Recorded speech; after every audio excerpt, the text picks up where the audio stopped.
11th, and this normally would be our live question and answer photo organizing program.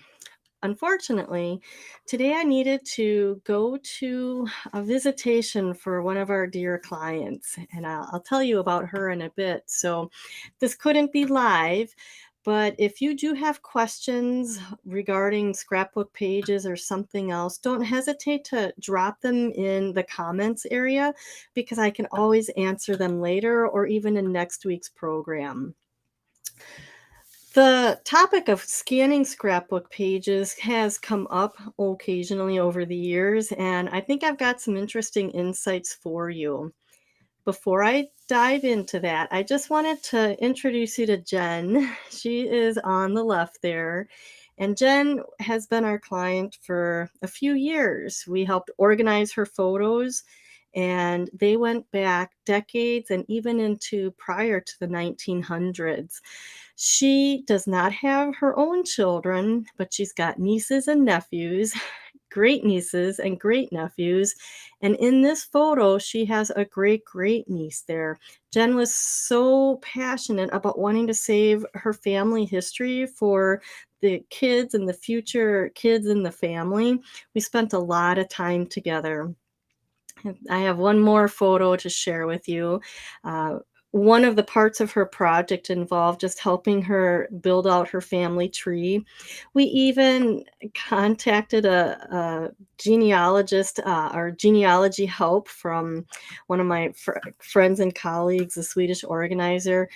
Jen was Polish, and the Polish background of her family covered different areas of the country, Poland.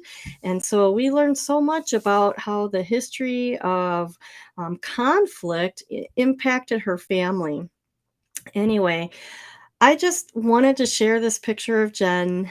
She knew that she was sick, and maybe her time was limited.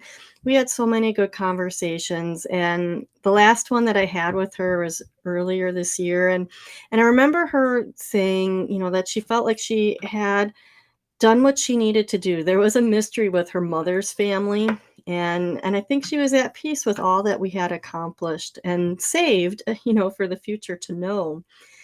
The point of all of this is, talk with the family members you have today about your photos and memories because literally tomorrow it can be too late.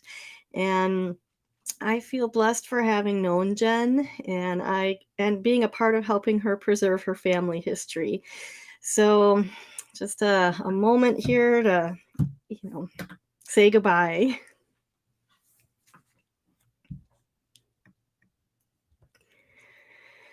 All right, let's move into scrapbooks.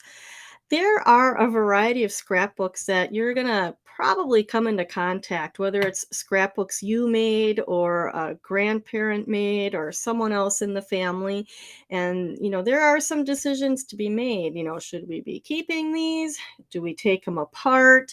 And, it involves a little bit of thought. So I have some examples here to show you, and maybe that'll help you as you move forward with saving the pictures you might have in scrapbooks. This scrapbook is a beautiful example of someone who would be my grandmother took the time to put the pictures in order and write with the white pencil. It's really well laid out, and this one is in excellent condition. I know it's probably hard to see in this photo, but it is in excellent condition. This is an example of a scrapbook that I would be hesitant to take the pictures out, and get rid of the scrapbook because, there's so much on the page in terms of her writing. It clearly was a curated, well thought out book. The next page that I have to show you is one that is kind of a hodgepodge.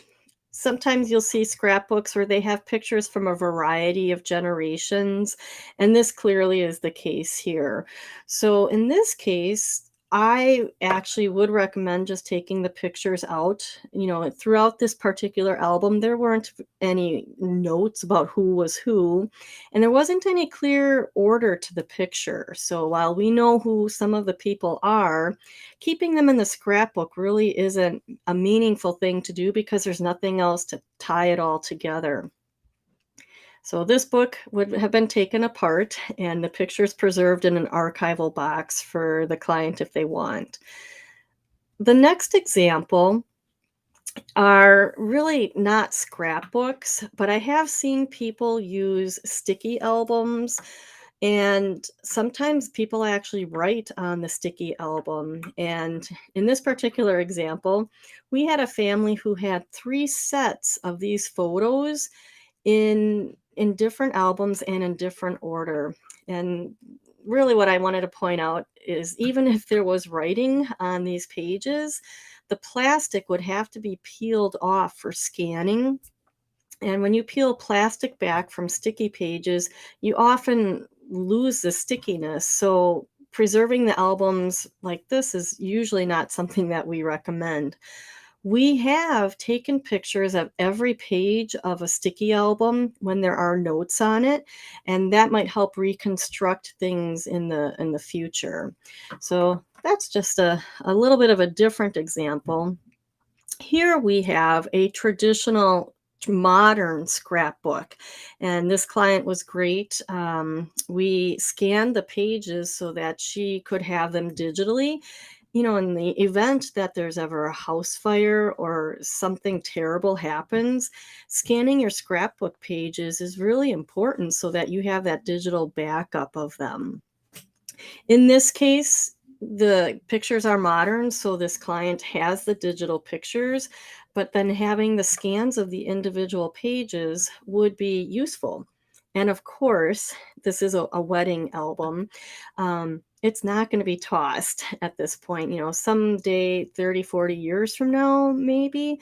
But when people put a lot of work into an album for a special event, usually we're just going to scan the pages and then put the pages back in the album.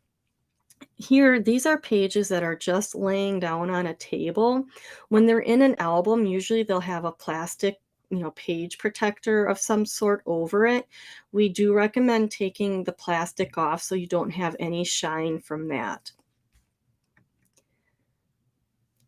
This example is on the left hand, actually both of this is from my growing up years, my scrapbook.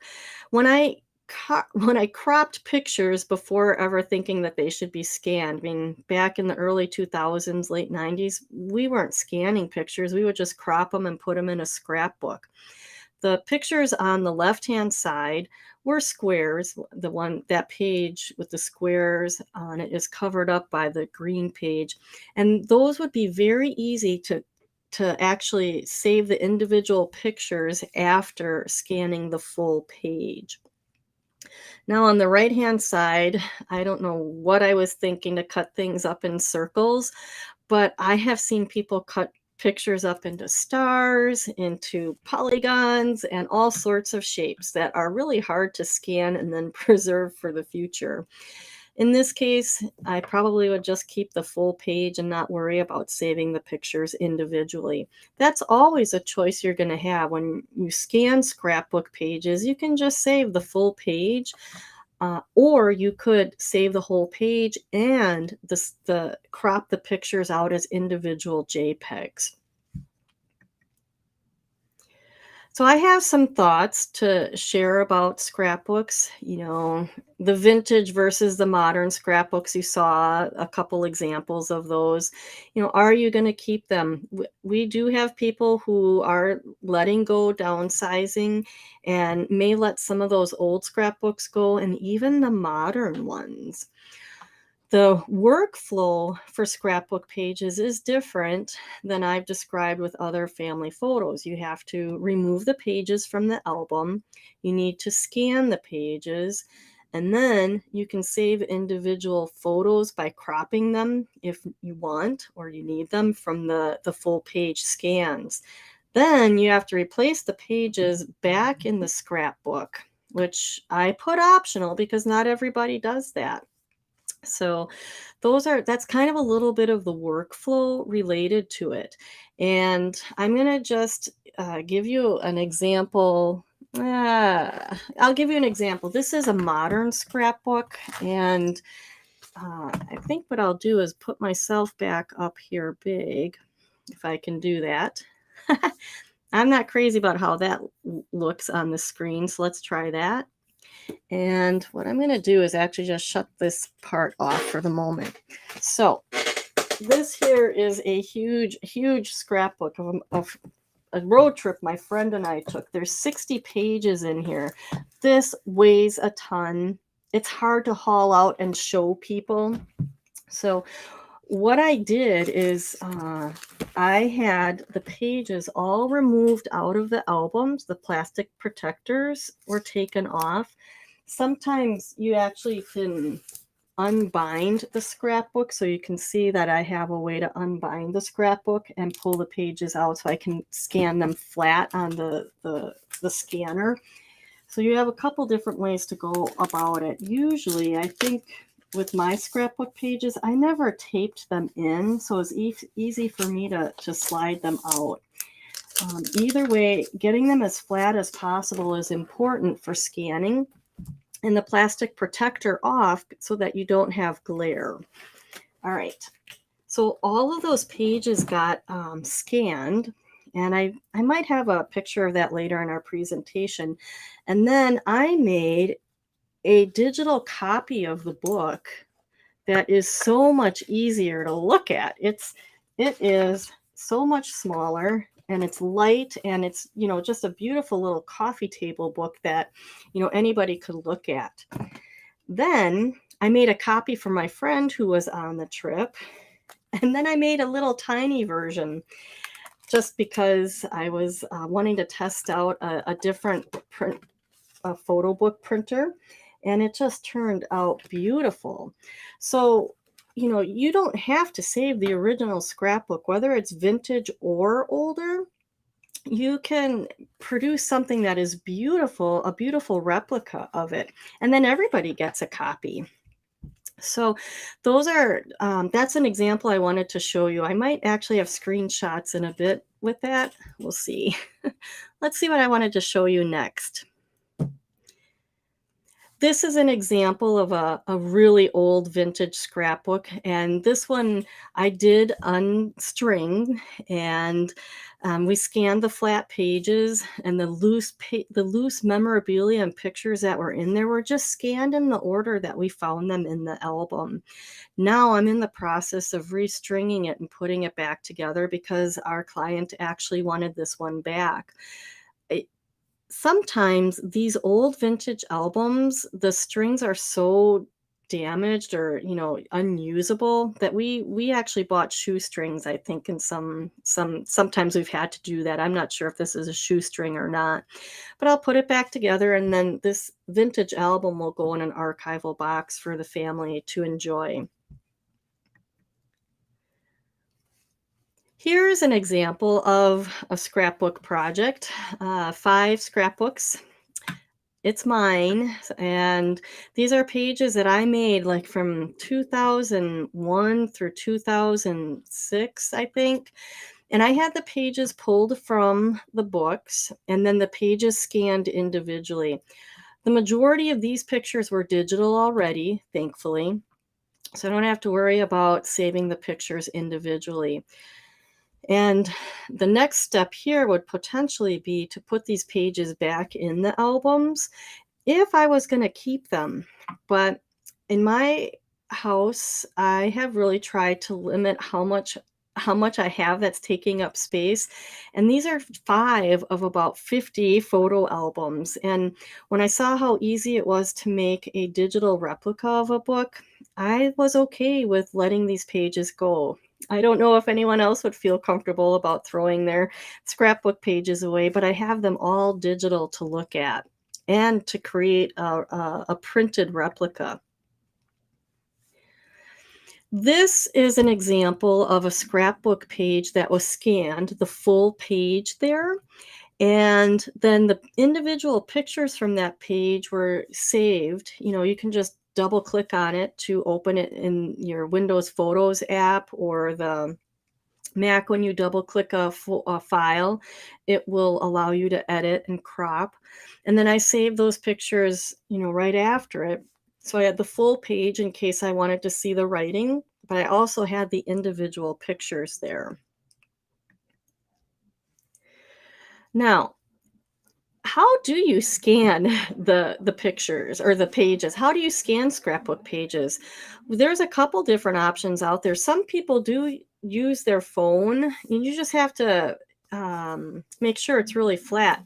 A tool that makes using your phone super easy is called the Shot Box, and these are like less than $150. They hold up to 12 by 12 pages, and I know it's hard to see, but right on the top there is a phone that's positioned right over the square holes that are looking down onto that page, and the light is so bright in there, it's like a great photo capture of that. You will have to crop the picture later on to just save the individual page, but it goes really fast. Always with scrapbook pages, you do want to watch for glare, and if there's embellishments that might get in the way. And sometimes pages get rippled through the years, so you'll want to watch that. So this shot box is an option.